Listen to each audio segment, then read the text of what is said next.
Buffer zone വിഷയത്തിൽ സംസ്ഥാന സർക്കാർ ജനങ്ങളെ വഞ്ചിച്ചെന്ന് രമേശ് ചെന്നിത്തല. സർക്കാർ ലാഘവ ബുദ്ധിയോടെയാണ് വിഷയം കൈകാര്യം ചെയ്തത്. അബദ്ധജടിലമായ ഈ റിപ്പോർട്ട് സുപ്രീം കോടതിയിൽ സമർപ്പിക്കുമോ ഇല്ലയോ എന്ന് മുഖ്യമന്ത്രി വ്യക്തമാക്കണമെന്നും രമേശ് ചെന്നിത്തല പറഞ്ഞു. കോഴിക്കോട് മാധ്യമങ്ങളോട് സംസാരിക്കുകയായിരുന്നു അദ്ദേഹം. ബഫർ സോൺ വിഷയത്തിൽ സംസ്ഥാന സർക്കാരിനെതിരെ രമേശ് ചെന്നിത്തല തുറന്നടിച്ചു.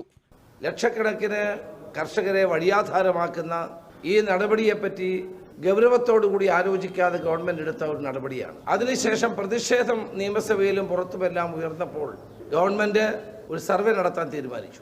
ആ സർവേ ഒരു അബദ്ധ പഞ്ചാംഗമാണെന്ന് പൂർണ്ണമായി തെളിയിക്കപ്പെട്ടിരിക്കുന്നത്. അങ്ങനെ ഒരു സർവേ, നേരിട്ടുള്ള സർവേ അല്ലാതെ ഉപഗ്രഹ സർവേ നടത്തിയത്, ആ റിപ്പോർട്ട് പോലും പ്രസിദ്ധീകരിക്കാൻ ഗവൺമെന്റ് തയ്യാറായില്ല. ആ റിപ്പോർട്ട് കുറ്റമറ്റതാണ് എന്ന് മന്ത്രി പോലും പറയുന്നില്ല. സീറോ ബഫർ സോൺ എന്നതാണ് UDFന്റെ നിലപാട്. ഇക്കാര്യത്തിൽ തമിഴ്നാട്, കർണാടക സർക്കാരുകളുടെ നിലപാട് കേരളവും സ്വീകരിക്കണം. കേരളത്തിലെ കർഷകരോടൊപ്പമാണ് അന്നും ഇന്നും UDF. സഭയാ നേതാക്കന്മാരുടെ അഭിപ്രായങ്ങളെ നമുക്കൊരിക്കലും തള്ളിക്കളയാൻ കഴിയില്ല. കാരണം അവരുടെ ആശങ്കകൾ ശരിയാണ്.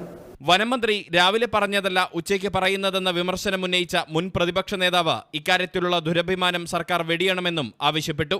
Kozhikode DCC president advocate K Praveenkumar അടക്കമുള്ള നേതാക്കളും വാർത്താസമ്മേളനത്തിൽ സംബന്ധിച്ചു. Kerala vision news, Kozhikode.